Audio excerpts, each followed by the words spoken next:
par une nuit glaciale de janvier à Reykjavik, une jeune femme pleine de vie, Barna, disparaît après une soirée festive, capturée par des caméras de surveillance marchant seule vers la mer. Ce qui semblait une nuit ordinaire vire au cauchemar, une disparition mystérieuse dans l'un des pays les plus sûrs du monde, impliquant un marin groenlandais, une voiture rouge suspecte et des preuves accablantes cachées en mer. Découvrez le choc qui a ébranlé l'Islande, un meurtre brutal et une chasse à l'homme inédite. La vérité vous glacera le sang. Regardez l'histoire complète pour le coupable et les twists inattendus. Par une nuit glaciale de janvier à Reykjavik, Barna, la fille de Brian, partit profiter d'une soirée entre amis, dans une ville qui inspirait une sérénité habituelle. Mais aux premières heures du matin, tout bascula, et les images de surveillance capturèrent ces derniers pas connus, seuls et chancelante, en direction du rivage avant qu'elle ne s'évanouisse dans la nuit. C'était une nuit de janvier rigoureuse à Reykjavik lorsque Barna, la fille de Brian, s'aventura dehors pour passer un moment agréable avec ses camarades. La cité paraissait aussi sécurisante qu'à l'accoutumée, diffusant son atmosphère paisible coutumière. Pourtant, au petit matin, la situation vira au drame. Les enregistrements des caméras de surveillance immortalisèrent ses ultimes déplacements identifiés, marchant isolée, un peu vacillante, se dirigeant vers la côte avant de s'évaporer complètement. Au départ, personne ne s'inquiéta. Mais comme les heures se muèrent en jours, il devint évident que ce n'était pas simplement une sortie nocturne qui avait mal tourné. Un événement funeste avait frappé Barna. Et quand la réalité éclata, elle provoqua une onde de choc à travers toute la nation. Née en 1996 en Islande, Barna, fille de John, était l'enfant de Scylla et de son époux Björn. Bien que ses parents se soient finalement séparés, ils restèrent engagés à l'élever ensemble, veillant à ce qu'elle bénéficie toujours de leur soutien total. À l'âge de 20 ans, elle était une jeune femme dynamique aux cheveux châtains et à l'esprit vif. Elle choisit de s'installer chez son père, qui résidait dans une banlieue juste en dehors de Reykjavik. Depuis sa maison, le centre-ville n'était qu'à une promenade de 30 minutes, un atout qu'elle appréciait sincèrement. Autonome et motivée, elle tenait à gagner son propre argent plutôt que de compter sur ses parents. La vie de Barna ressemblait à celle de nombreuses jeunes femmes de son âge. Elle était créative, sociable et nouait des amitiés sans effort. Une amie la qualifia même d'explosion de joie, car elle insufflait de l'enthousiasme à chaque instant, qu'il soit majeur ou mineur. À l'aise financièrement grâce à son emploi dans le rayon mode d'un grand magasin, elle se considérait chanceuse. Mais par-dessus tout, Barna chérissait les instants passés avec ses proches et les petites joies qui illuminaient ses journées. Le vendredi soir 13 janvier 2017, elle et ses amis suivirent leur habitude et se rendirent dans un club branché du centre de Reykjavik. Pleine d'assurance et d'énergie, elle fut parmi les premières à monter sur scène pour danser au rythme du groupe live. Vers 2 heures du matin, ses compagnes décidèrent de rentrer, mais Barna opta pour prolonger la soirée. Aux alentours de 5 heures du matin le samedi 14 janvier, juste avant la fermeture, elle quitta enfin l'établissement. Plus tard ce matin-là, quand elle ne se présenta pas à son travail, son amie Maria s'alarma. Barna ne manquait jamais une journée, même après une nuit tardive. Maria, qui la connaissait depuis l'école primaire, tenta de l'appeler sur le champ, mais le téléphone était éteint, ce que Barna n'aurait jamais fait. De plus en plus inquiète, Maria joignit les amis qui avaient accompagné Barna. Tous lui dirent la même chose, ils étaient partis plus tôt, supposant que Barna était rentrée chez elle par la suite. Pour en avoir le cœur net, Maria téléphona à la maison du père de Barna, mais elle n'y était pas non plus. De plus en plus angoissée, elle contacta Scylla, la mère de Barna. La nouvelle la terrassa. Barna était déterminée et indépendante, mais elle était aussi fiable et tenait toujours ses parents au courant de ses allées et venues. Cet après-midi-là, un signalement de personnes disparues fut déposé. Désespérée de trouver des réponses, Scylla se tourna vers les réseaux sociaux, publiant sur la disparition de Barna et encourageant les autres à diffuser le message dans l'espoir de la ramener. En quelques heures, son appel se propagea vite, accumulant des milliers de partages. Néanmoins, aucune trace de Barna. Cette nuit-là, Scylla ne put fermer l'œil. Elle resta au téléphone avec les services d'urgence, implorant toute mise à jour, mais le silence persistait. À 9 heures du matin le dimanche, la police révéla enfin un élément clé. Le téléphone de Barna s'était connecté à 5h50 le matin précédent à une antenne relais dans une zone industrielle de Alfarfé, un port situé environ 9 km au sud de Reykjavik. Quand Scylla apprit cela, elle et plusieurs membres de la famille ainsi que des amis intimes se rendirent directement sur place. Ils frappèrent de porte en porte, criant le nom de Barna, espérant n'importe quoi, un bruit, un indice qui pourrait les mener à elle, mais rien n'a paru. Aucune preuve que Barna y ait jamais été. La peur de Sila s'alourdit à chaque instant, tourmenté par l'idée de savoir si sa fille avait trouvé un abri contre le froid mordant.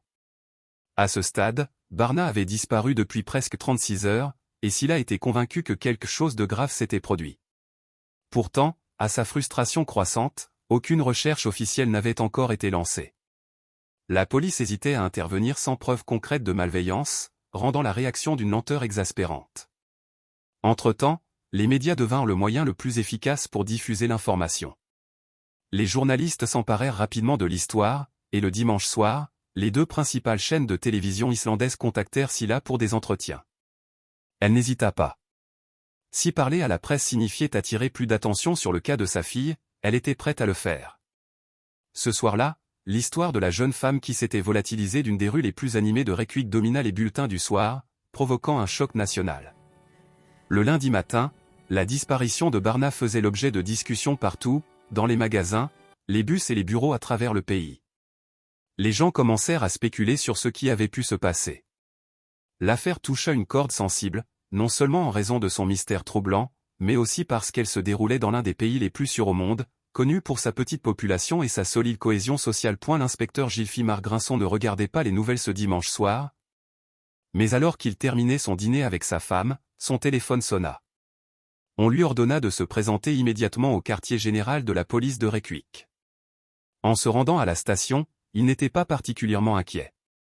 D'après son expérience, des cas comme celui-ci se révélaient rarement graves. Les agents recueillirent un vêtement d'aile de la maison de son père afin que les chiens de recherche puissent suivre son odeur. Ils commencèrent aussi à examiner les enregistrements de sécurité disponibles. Le système de surveillance de Reykjavik était bien moins étendu que ceux d'autres capitales européennes. Les faibles taux de criminalité et la résistance publique à une surveillance intensive signifiaient que les caméras CCTV étaient limitées. Malgré cela, les détectives parvinrent à reconstituer les déplacements de Barna après son départ du club tôt le samedi matin. Les images obtenues étaient floues, mais elles montraient qu'elle semblait un peu ivre et affamée. Elle s'arrêta à un stand de nourriture nocturne pour acheter un falafel. Vêtue de bottes noires, d'un jean foncé, d'un pull gris et d'un hoodie noir, elle avançait lentement le long de la rue commerciale éclairée.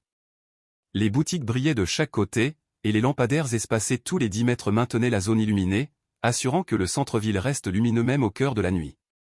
Et pourtant, quelque part entre cet instant et 5h50, elle s'éclipsa. Dans de nombreux pays, une jeune femme marchant seule au petit matin serait source d'inquiétude.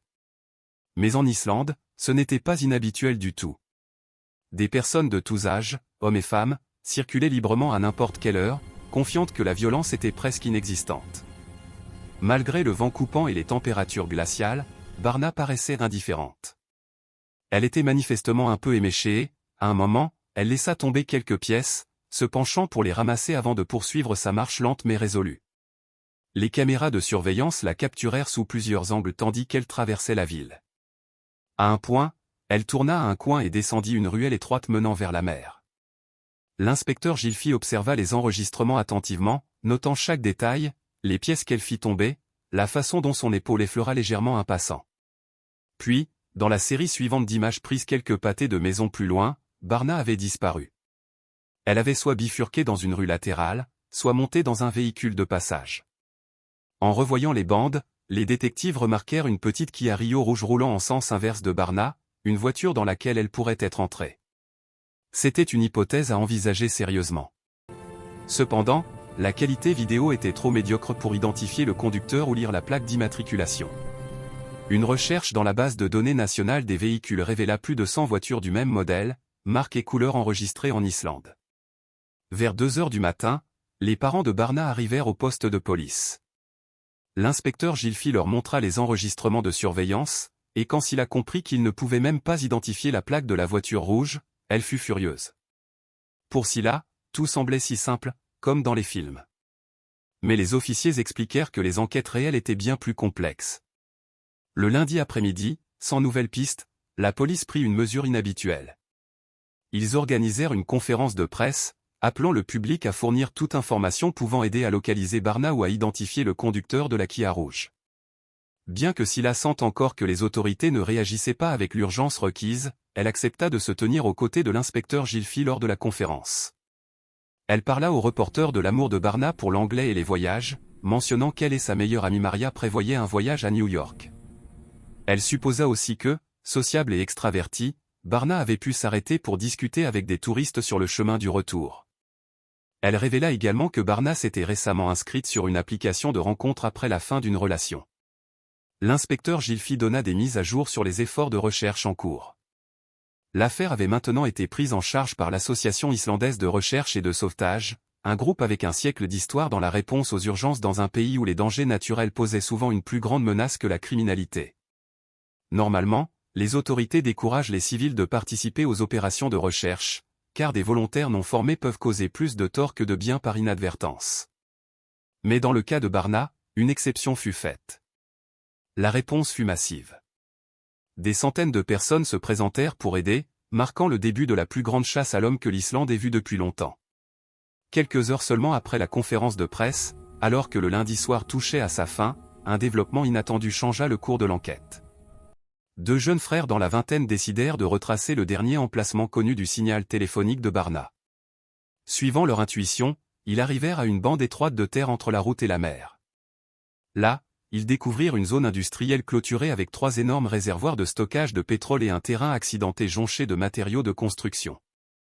Parmi les débris, ils repérèrent une paire de bottes noires. Les frères se rappelèrent immédiatement la description policière des vêtements de Barna et voulurent confirmer. Ils cherchèrent en ligne des images de la marque qu'elle portait, et la correspondance était indéniable. Sans tarder, ils prirent une photo et la postèrent sur les réseaux sociaux. La police se précipita au port, rencontra les frères et confirma que les bottes semblaient appartenir à Barna.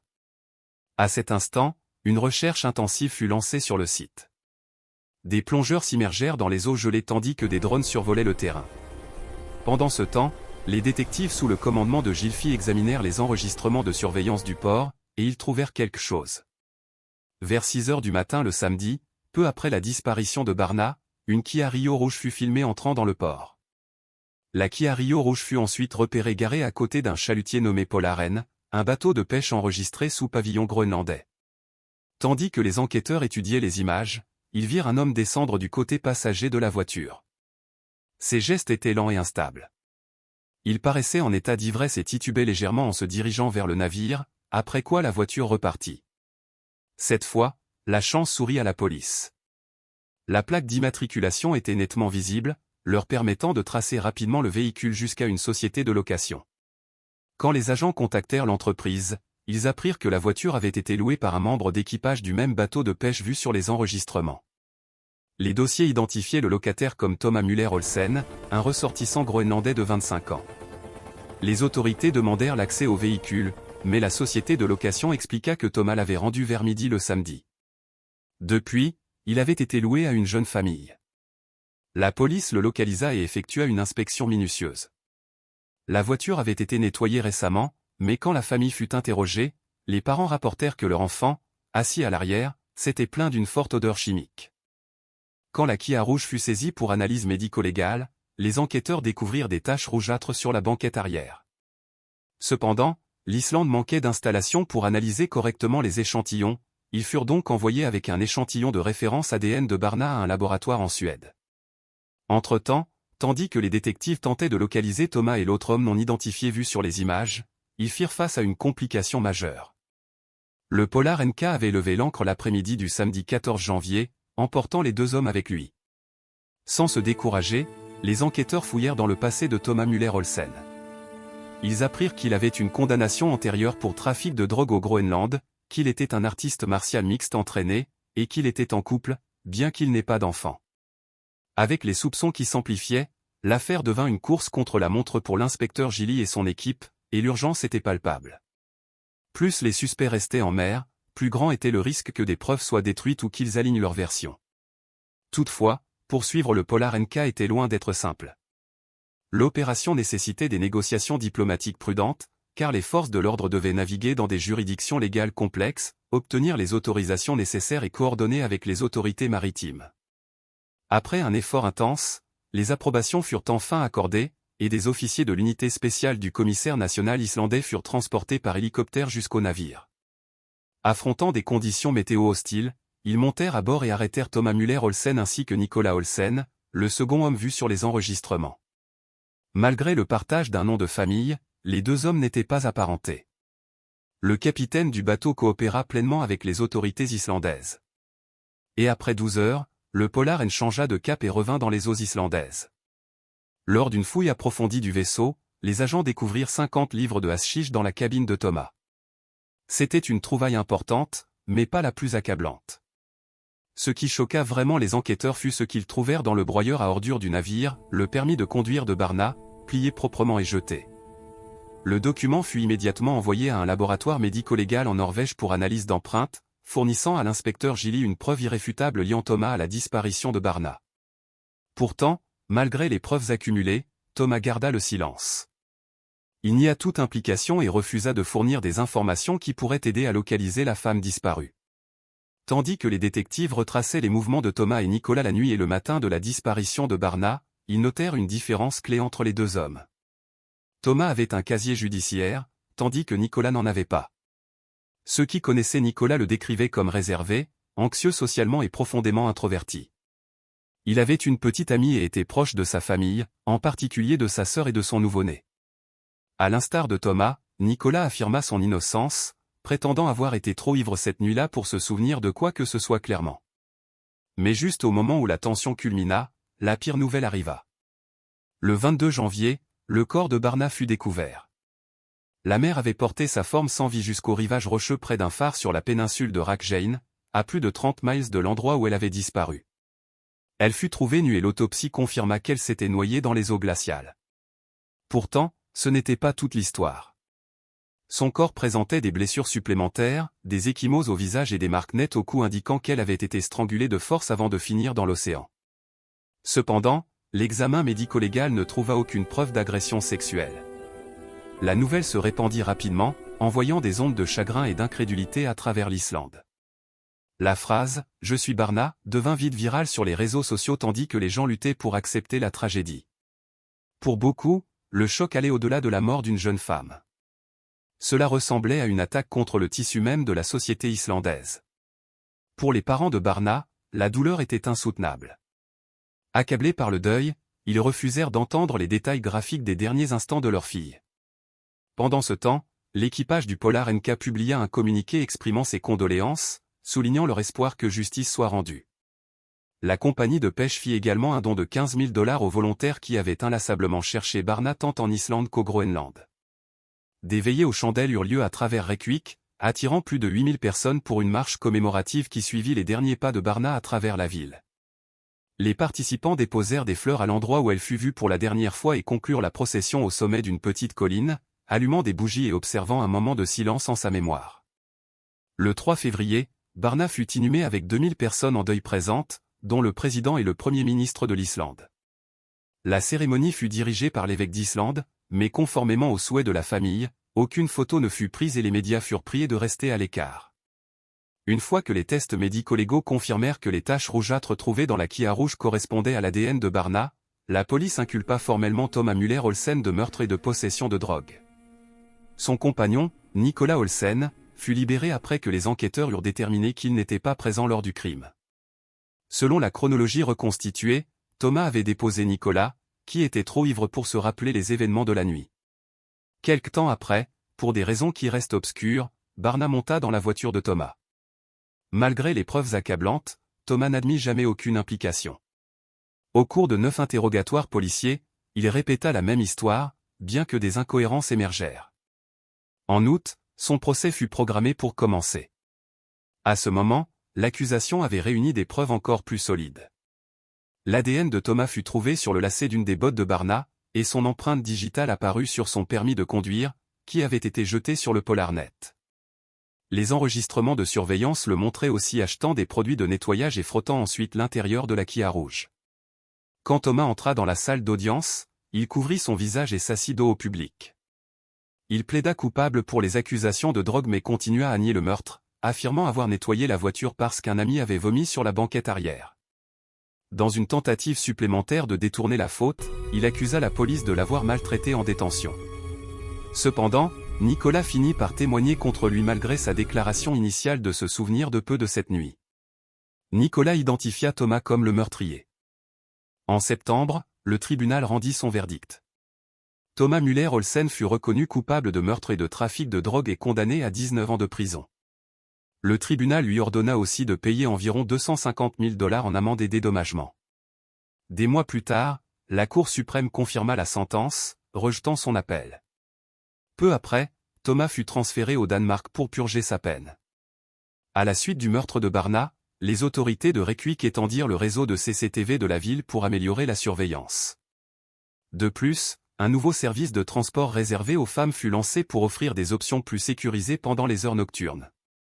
Si vous avez trouvé ce cas captivant, n'oubliez pas d'aimer la vidéo et de vous abonner à la chaîne. Nous publions des vidéos sur des affaires criminelles chaque soir. À la prochaine, restez attentifs, restez vigilants.